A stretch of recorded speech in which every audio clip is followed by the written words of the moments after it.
How desperate are Juventus to take Rasmus Hojlund? Desperate as trying to offer Manchester United a swap deal for Rasmus Hojlund, their number one target. Getting into that at the top of the show today, what Ornstein has said about Bruno Fernandes and where we're at with that after the press conference from Ruben Amorim earlier on as well. Massive news from Manchester United's academy in Bendito Mantato and that new contract.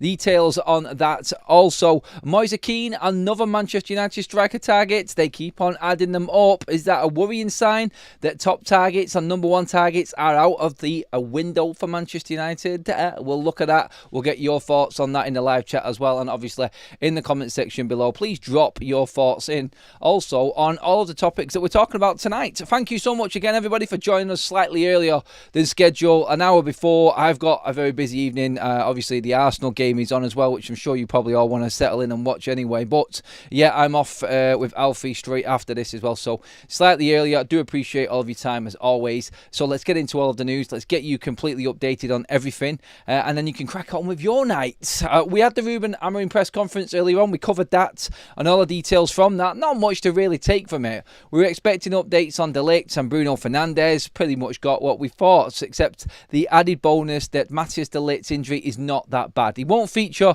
against Bilbao or against West Ham this weekend, but after that it's a day by day, just checking in to make sure, see if he's fit and available, possibly in build up to that final on the 21st, because we are going to beat Bilbao tomorrow. Their team is shocking that's coming over to play Manchester United in the second leg. We're going to be there, and then we're in the Champions League if we win that. If we do, then again we're all looking towards what Manchester United's funds were going to be going into this window. There are certain players that need to be moved on, a lot of Manchester United players that need to be moved on. One in particular that has tipped everybody's list and in terms of needing to be moved on by Manchester United, not good enough this season, is Rasmus Hojlund. And Juventus apparently have made him their number one target. Tuttosport over in Italy are reporting that Rasmus Hojlund is their number one striker target for this summer. We touched on this in bit parts in a lot of shows recently, but there is more and more noises coming out from the Italian side of things that obviously Dusan Vlahovic is going to be sent packing this summer by Juventus, and they're looking to strengthen their striker options. Now, they want Rasmus Hojlund. He's still, I've said this loads of times, I think. I don't understand how anybody wants him. In terms of what Manchester United want for him, and that's the snag in this. United will sell Rasmus Hojlund. It's quite clear that they're open to offers for Rasmus, but is anyone going to be able to match United's valuation?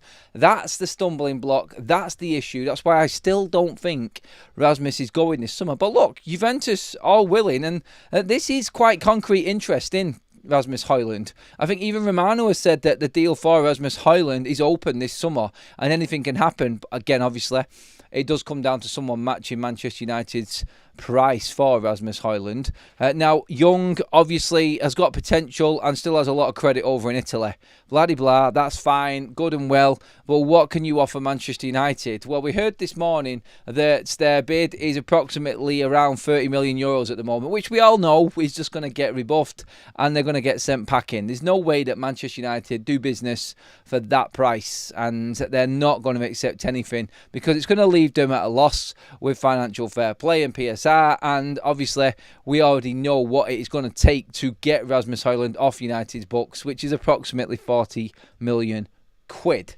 So that works out, around about 47-ish euros, something like that. So what have Juventus come back with? Well, the story from Tuttosport is that they are willing to use Douglas Luiz. Yes, that former Aston Villa midfielder that only signed last summer. They're going to offer him as a make-weight in a deal for Rasmus. Now, it just doesn't add up. How are they imagining that Rasmus Hojlund is this valuable? You know, we've seen what he is, and we know what he is, but they're seeing something we're not. First of all, does that scare you in thinking, like, are we seeing something different here? Are we just looking at Rasmus Hojlund completely different to everybody else? Because last night I'm watching Inter Milan qualify for their second Champions League final in 3 seasons, and I'm watching United players like Darmian, who's part of this squad. I'm looking at buddy Henrik Mkhitaryan, who's part of this squad. Do we have to give these players a little bit more patience? Because Douglas Luiz, for me, he's a better midfielder than what we've got. I'm going to be completely honest with that. I rate Douglas Luiz as a player, but Douglas Luiz and his availability is a different story altogether. And that injury record, which is something that we always look at as a United fan base when we're looking to bring a player in, is not appealing at all, not one bit. It doesn't really get you excited. I mean, let's just look into Douglas Luiz. I'm going to come to the chat on this very, very soon as well. So get your opinions and your thoughts ready on this, please, everybody. So Douglas Luiz this season has missed 16 games through injury. Going back to October, when he had a muscle fatigue issue. Then later on into March, this calendar year, he's had a hamstring issue as well. And it's just not reliable. I mean, you look at the profile of the player. Not bad at all. Good player. Very good player. Very good central midfielder. Solid, robust. Was excellent for Aston Villa. Let's not forget, he played over 200 games for Aston Villa from a very young age. Goal scoring record isn't that great, but he does play pretty much as an 8 and a 6, mixing it up between the two positions. Not known for his goal scoring attributes, but more of a battle-hardened, controlling midfielder who can hold on to the ball, distribute it, and we know what his qualities are. And at 26, he's probably worth it for somebody. I just don't know if Manchester United are going to go down that road. Me, personally, I'm just going to say it and give my opinion on this right now. I don't think Douglas Luiz is going to end up at Manchester United. Not unless we get desperate. And by desperate, I mean United needing a number 8/6 again, which this player does play, to work with Manuel Ugarte. That wouldn't be a bad combination, to be honest, if he stayed fit. This only works if Man United are out the Champions League, by the way. I think that we're looking at maybe strengthening our squad a bit desperately in this case. But again, you look at this. He's only been at Juventus for, a year? And it's already going Pete Tong. It's not ideal. It isn't, is it? It's really not ideal for Manchester United. It's sort of red flags straight away. Warning signs, and that red alert button is flashing right in front of us right now. Do not press. And in case of emergency, it's not somewhere we need to be going. And I find myself arguing with myself, actually, in that I like the player. I think he's a good player on his day. I really do. I rate him. He's got years on his side, still only mid-20s. And if we can get rid of Rasmus Hojlund and bring Douglas Luiz in, then I don't think that's a bad deal. But then we are leaving ourselves very short with no strikers. None whatsoever. And that is where it goes into our next part of tonight's show as well, in terms of what happens there in that position. But we have been discussing the striker side of things in detail and in depth. And where we might not rate Rasmus Hojlund, we do actually need bodies on the pitch. And United funds won't take us to bringing in 2 strikers if we're not in the Champions League. And if we're not in the Champions League, I still don't see Rasmus Hojlund leaving, because we need backup. We need another striker. If we're in the Champions League, then I can see Rasmus leaving, because we can afford to bring in another striker. So we can get 2. Rasmus goes and we get 2 strikers in. That is doable for United, as long as the right price comes in. And Juventus' price, in their eyes, probably matches. Like, who is worth more, Rasmus Hojlund or Douglas Luiz? When you look at it, we're not looking to kick Rasmus out the door. Juventus want him. So effectively, Rasmus Hojlund is worth more than Douglas Luiz, which is crazy, isn't it? Because overall, I think he's a better player. Douglas Luiz, that is. Obviously a different position, but still, I think he is a better player. But I think if Juventus are wanting Rasmus Hojlund, they're going to have to do a lot more to get their hands on him. I just don't think that Manchester United are going to go for this deal at all, unless they know they've got 2 strikers lined up. And to be honest, I think Douglas Luiz shouts out a little. Sounds desperate of me. It sounds desperate saying this, but it sounds wrong me saying this, but it sounds desperate that United are accepting a make-weight offer from Juventus with Douglas Luiz coming to United. I don't think it is going to happen. But the actual story behind this and the main point from this is, it's quite clear that Juventus, with all the noises that are happening right now, they really are looking at Rasmus Hojlund and giving it serious thought. and whether or not they can pump up the cash, get into the Champions League. They've got room for that, definitely, if they get rid of Vlahovic and then big wages off their books. But again, it does show that there is interest in Rasmus Hojlund from Italy. So let's see what happens. Obviously, don't count out the Napoli effect either as well in all of this. But Manchester United are bracing themselves for a busy old summer, as we know. And Rasmus Hojlund, he could actually be part of this summer in terms of the movers and shakers going around. So, yeah, it is. I think it's more a story to look at and say there is 100% genuine interest in him. But it's also a story to say that it's probably a little bit too far-fetched to be real, in my opinion. I just giving my thoughts. I just don't see Douglas Luiz coming to Manchester United. It's as simple as that. I just don't see it happening. Super chat in from Roz says, what happens to the PSR? They'd still owe on Rasmus if they player swapped him. Safest bet is to loan him to Italy, work down another year on that deal and sell him next year. Well, effectively, they would still have a player on their books and paying for a player on their books if it's a swap, if you get what I mean. It's just like transferring the actual transfer, basically, except you're paying all of that money that you was for Rasmus Hojlund for Douglas Luiz. Do you get what I mean by that? It's just a little bit more expensive probably on the wages for Douglas Luiz, and you're carrying on paying for, you've still got the same transfer debt, it's just added in. But I get what you're saying, I do, Ross, and I think it is best if Manchester United look down maybe the loan market for Rasmus or trying to sell him outright, just so we can keep it a clean transaction. Charles says, greetings Adam, if we sell Rasmus, that is just yet another striker we need to replace. It's very true, like I just said. If we sell Rasmus, you need two strikers, and that's not good. That's not good for Manchester United, particularly when we've got so much that we need to do this summer already. We don't need to be making it harder on ourselves, do we? We are easily getting over 100 million if we win the Europa and secure a spot in the Champions League.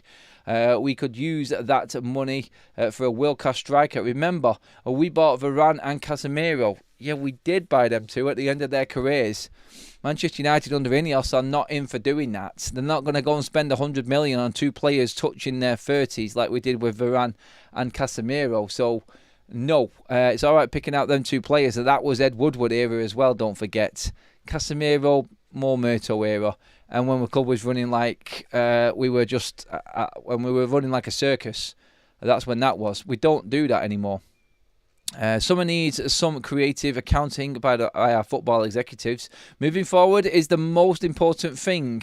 Yes, we must not break limits, but every move that is needed must be done. It's very true. MB Creator, I'm actually agreeing with you on that one there, mate. It is actually something that Manchester United, I've said many a times, need to get on with. And they have to be ruthless in making their big decisions this summer. Otherwise, we are going to be stuck with similar players again next year. In terms of one of them strikers, would Manchester United actually go in and get Moise Kean from Fiorentina? Now, this is another player that Manchester United have now been linked with, and this has been doing the rounds this afternoon. This has come from Santi Orna again. Now, Moise Kean, Italian striker, who has had a decent season, obviously playing alongside our old favourite, Mr David De Gea. But yes, 41 games, 23 goals and 3 assists this season for Moise Kean. Yeah, former Juventus striker. I bet they wish they had him at theirs. Now, don't they still? But yes, he's having an alright season. 17 goals in Serie A. So very, very good. 3 assists. So 20 goal involvements in 30 games in Serie A. You could say, yeah, he plays in the Conference League and that's where he makes up a lot of his numbers. Well, not really, no. He's only scored 3 goals in the Conference League this season, and obviously they're in the semi-final. Fiorentina playing Anthony's Betis tomorrow night. 1 goal in the Italian Cup and 2 in the qualifiers. So, good season. Is he worth it? I mean, when you look at him, when you look at the stats, obviously mid-20s, experienced, good goal scorer as well, effective. He has a 50 million buyout clause. Apparently, There's a 50 million euro release clause which runs from July 1st to July 15th. So in the original transfer window period, Moise Kean would be available for 50 million euros. So 40 plus million quid for a 20 plus a season goal scorer for Manchester United. But then again, you're buying another player from Italy and you're bringing him to the Premier League off the back of scoring more goals than Xerxes and Rasmus Hojlund. But you get where I'm going. You're a little bit concerned. Some would argue the point, well, Adam, what about Osimhen? He's the same, isn't he? Well, a little bit more prolific.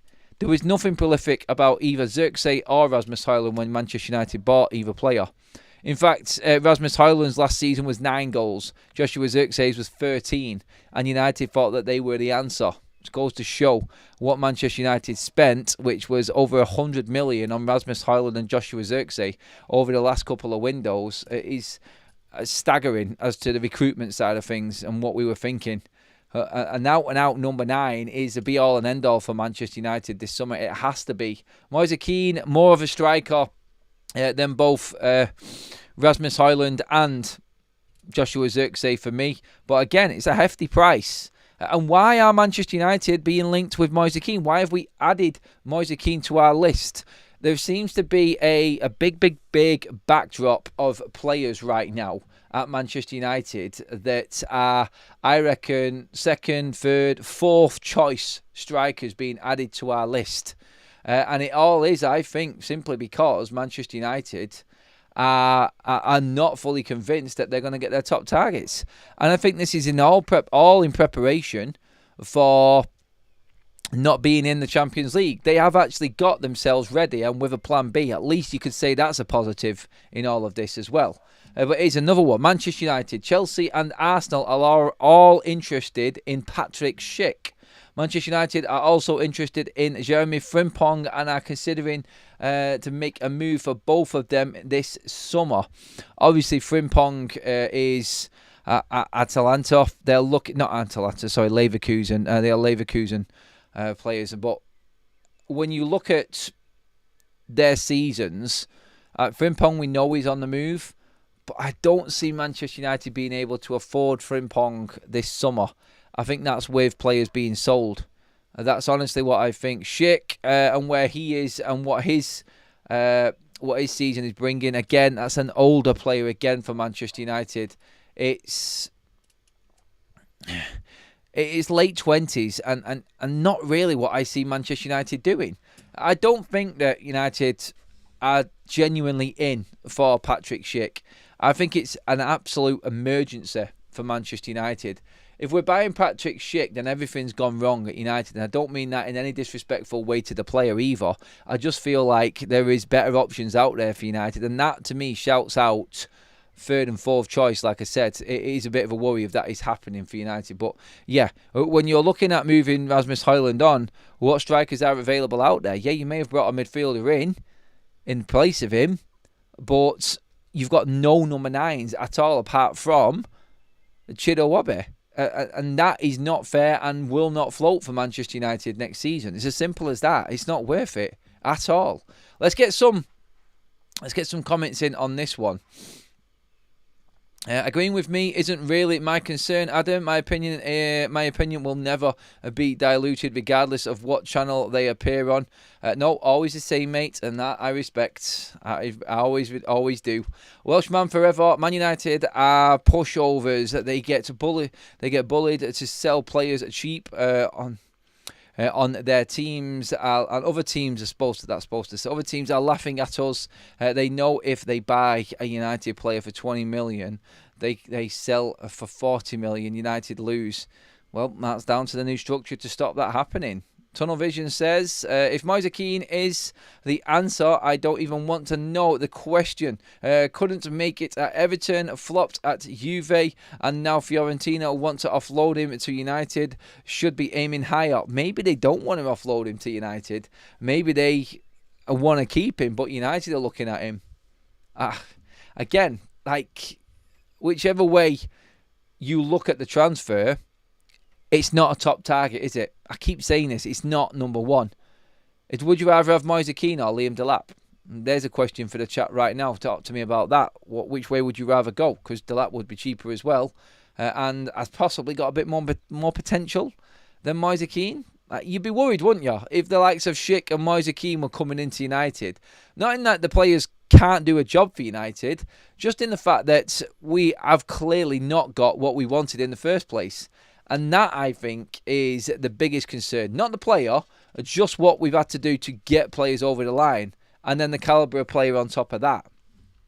Remember, Isaac wasn't that good the last 2 seasons in La Liga, but killing it in the EPL. They might have plans for Rasmus.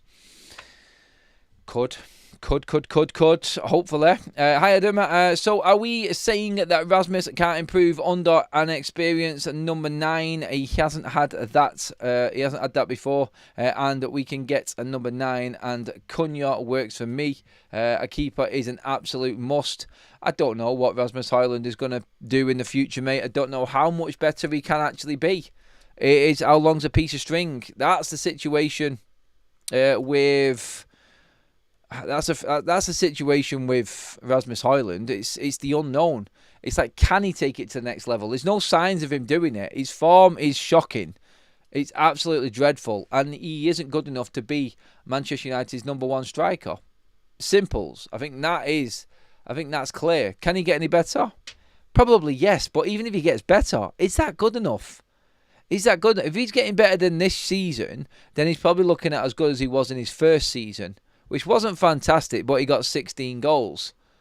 That, again, 3 years in, you need to be further along if you're 3 years into your contract, and we've paid 75 million quid for you. Not his fault. Obviously the club's fault for the price that we paid for him, but still, you'd expect a little bit more back. You'd expect a bit more back, wouldn't you, from him? And it just doesn't seem like it's going to get there. Let's see. We need a quality striker and goalkeeper as priorities. Then it depends on which players can come through next season. Anthony, thank you for that one. Delap with the monster throw-in would help us in the box. Delap used to do the javelin sports in school. Oh, God, yes, remember. Rory Delap.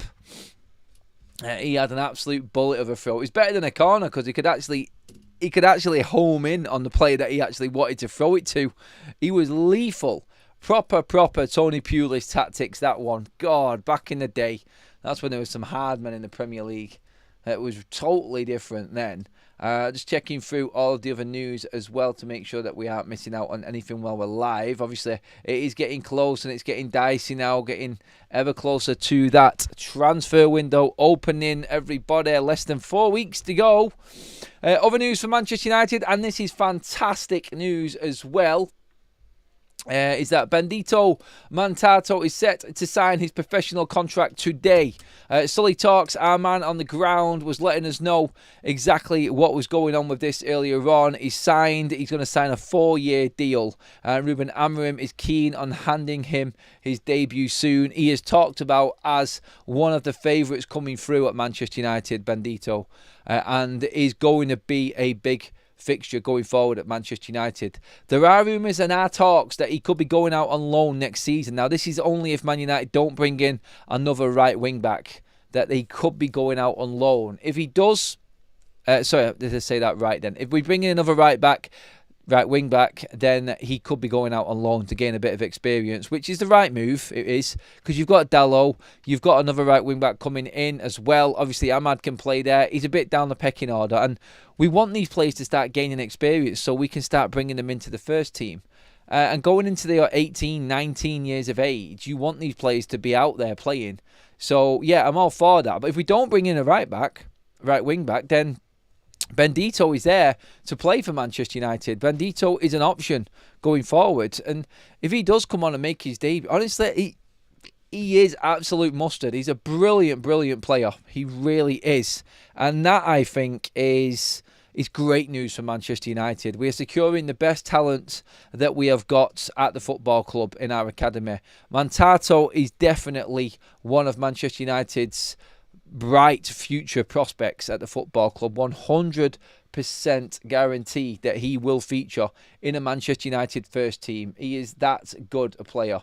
So yes, that's what we're looking at with Mantato. That is definitely the That's definitely the type of player that Manchester United need to be bringing in and giving a debut for in the first team. 100%, that is great news for United. Let me know what you think about that news as well, everybody. And the news that Benedetto Mantato is going to sign that new contract today. He's been in at Carrington, apparently, dealing with everything, all of the necessaries. It is happening. It is going to happen. And that, I think, is just... 1 second, I'm just going to put this in now so everybody can see it. Right, so there we go. Right. So, please do let me know. Benedetto, in, done. Can you see him featuring for Manchester United? That's your question right now. In terms of other strikers as well, by the way, Benedetto Mantato and Sekou Kone, news and word coming from Manchester United is, and in and around Carrington, them two players earmarked for Manchester United's first team and could play a significant part next season. Worst case scenario, United don't get into Europe next season. Expect to see some of Manchester United's academy players getting more game time. That, I think, is the word coming from United. We will sell the necessary players, but we are going to, with the money situation, be struggling. And right there, you've got an 8/6 and a right wing back that you could bring through. Whether you think it's too soon or not for them two players, then yeah, we will see in time, obviously. But this is Manchester United's thinking going forward. There is a possibility that they could feature for United in the near future as well. Both players earmarked for first team debuts again this season. So look at the West Ham game, look at Chelsea, look at Aston Villa. When there's not much riding on them games, there really isn't, you could see players like this come through into United's starting 11, which would be great. Even if they got on off the bench, it would be fantastic. Adam, what's your thoughts on Osimhen, says Wesley. Look, Osimhen has always been a target and it's not going to go away. If United don't make the Champions League, then I think Osimhen's got a better chance of coming to the football club. I do, because I think United could afford him still with the necessary sales, and he's not bothered about Champions League football. It may come down to the fact that Gyökeres, that Delap just don't want to go to United because the football's not there, as in Champions League football, and United could still get an absolute top class 9, top class 10 in Osimhen and in Cunha, and have that set up ready to go for next season in the Premier League. That would give us a hell of a front line going into the new season without Champions League football. That's statement territory right there by United. If we don't get Champions League football but manage to get players like that, that is making a statement, and that is proper backing as well. 100%. Boxing says we need to stop relying on these youth players that are just not good enough yet. So they're good enough, but they deserve better chances and deserve to be coming in playing in a better team. You are right though, Boxing. We cannot keep relying on these players or one or two of these players coming through, mate. Dead right on that, because it's not fair on them and the pressure is too much on them players, and then they end up losing their confidence and losing their way. It has to be right, and the pathway into the first team isn't just, oh, we need players in, let's just bring a youth player in, let's go dip in, when they're not ready. Completely not ready.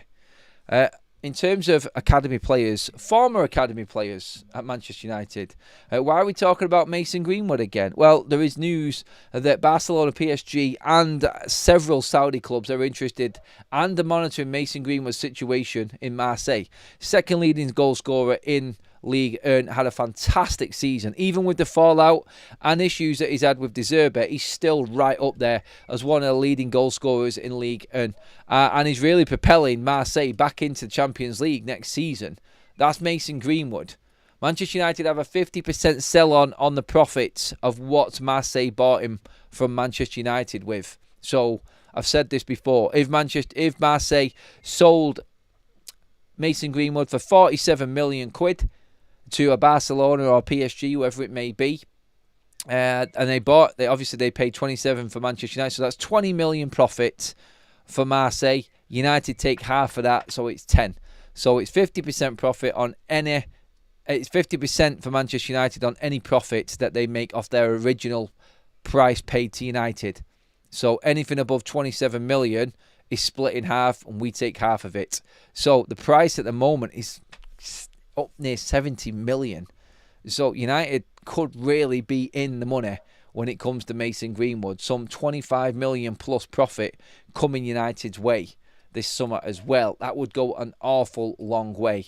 And very good that United did indeed put that sell-on clause in Mason Greenwood's contract. That is going to go, I said it then, I'm going to say it again, it is going to do a lot for Manchester United this summer if these sell-on clauses are triggered. Say, for instance, Alvaro gets sold to Real Madrid, Greenwood gets sold to one of the clubs after him, PSG, Barca, or a Saudi club for mega money, decent money. Like, it's a shame that these players have left Manchester United's academy and we haven't been able to utilise them to the max, but we are at least recouping some money now from these deals. And going into this summer, if you can grab 50 million quid off two players that are not at our football club, which is what projected is going to be Manchester United's profit in a couple of these deals, Alvaro and Greenwood, if they are sold for the prices being reported, 50 million on 100% profit, whoa, that definitely is going to help Manchester United this summer. So yes, it is interesting, and that is why we are looking at Alvaro and Greenwood, because they do carry massive amounts of value. When you're tearing it up in the Portuguese league and you've got Real Madrid after you, you know you're going to go for big money. If you are the second leading goal scorer, only behind Dembele in France, then you are going to attract attention from a bigger club. No disrespect to Marseille, they are massive, but they're not on the scale of a Barcelona or a PSG.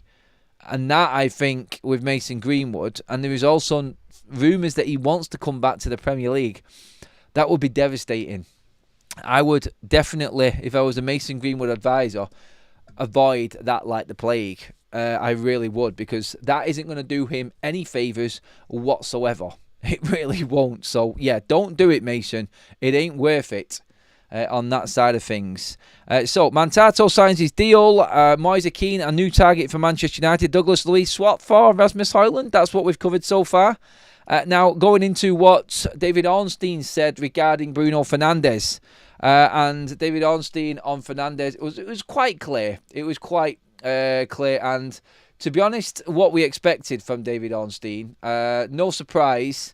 That he says Bruno is not going anywhere. United won't want to entertain offers, let alone his departure. They want to build around him. He says he can't see him going anywhere. That's what he has said. If you look into the detail of what David Ornstein actually said, it all depends on whether Manchester United's heads get turned by these figures, because these figures are actually genuine and real. So the offer's real. Like, the money is there. The money is real from the Saudi Pro League. And like we said last night with Bruno Fernandes, it's all down to Manchester United. I don't think Bruno wants to go anywhere. He wants to continue his career in Europe. And Ornstein said that pretty much as well. I've always said all along, this is not going to happen for Bruno Fernandes. But if United get desperate, honestly, if United make Champions League, forget Bruno going anywhere. If they don't, they may look at something. And I think even Ornstein said that. Let's just see what Manchester United look at regarding the finances, and if they feel like this is something that they have to do because of their predicament that they're in financially. That's about it. But as expected, no, Bruno Fernandes is not going anywhere. It's as simple as that. He is going to be Manchester United's captain next season, as far as Ornstein's concerned anyway. And I back him on that. I do. I think that's genuine, and I think he is actually saying what he thinks he has been told by Manchester United on that. And I do believe that Bruno will be a Manchester United player going into next season. I really do. So, yeah, I mean, the money's a lot, but Manchester United have always said this, and this is what I've been told as well. And what I was saying, not last night, the night before, about Bruno Fernandes, is that United have always seen him as an unsellable. They don't care what the price is. He is too valuable to the club as a captain, as a man around Carrington, and what he brings on the pitch. He is just too valuable to Manchester United. It's as simple as that. And they don't want to sell him. They don't want to sell him. And that's where we stand with Bruno Fernandes. Ornstein pretty much going over that. What I want you to do is get into the comments section and tell me what you think about the genuine interest in Rasmus Hojlund from Juventus. Look, I've got a very, very busy night. I do apologise that I've had to go a little bit earlier tonight on the live stream and finish it a little bit earlier, but we've still managed to get a good 35-minute stream in there, everybody, covering all Manchester United news. So it's over to you. Please do drop your comments in the comments section once the live is finished. And that is it. Now we're back to normal schedule all the way through, going into tomorrow. Big day tomorrow, match day for Manchester United. It's going to be an interesting one, everybody. It really is. But yeah, from me today, that is it. Third live stream of the day done and wrapped up, everyone. Thank you so much. We could have gone on forever and a day there tonight, but we'll leave some for the morning. And we'll be back at 8 o'clock tomorrow, everybody. So make sure that you're there, ready to go. We'll watch Arsenal lose to Paris Saint-Germain tonight now. That's what we will do. And then we'll come back in the morning and discuss what's happening with Manchester United and our winning semi-final day tomorrow, which I am completely convinced is going to be the case. But there's going to be plenty of news overnight, and I'll be with you in the morning, as always. If you love the content, thank you everyone who already has, but pop a like on the video. Make sure you hit that subscribe button as well. I got you covered here on Forever United TV. Thank you, mods. Brilliant job in the chat. Thank you, Super Chat from Roz and everybody else with your comments. Pile them into the comments section. That is us all done here on Forever United TV for today, unless anything significant breaks later on. But let's hope not, because we do just want to sit down and relax tonight. I'm done. Cheers, everybody.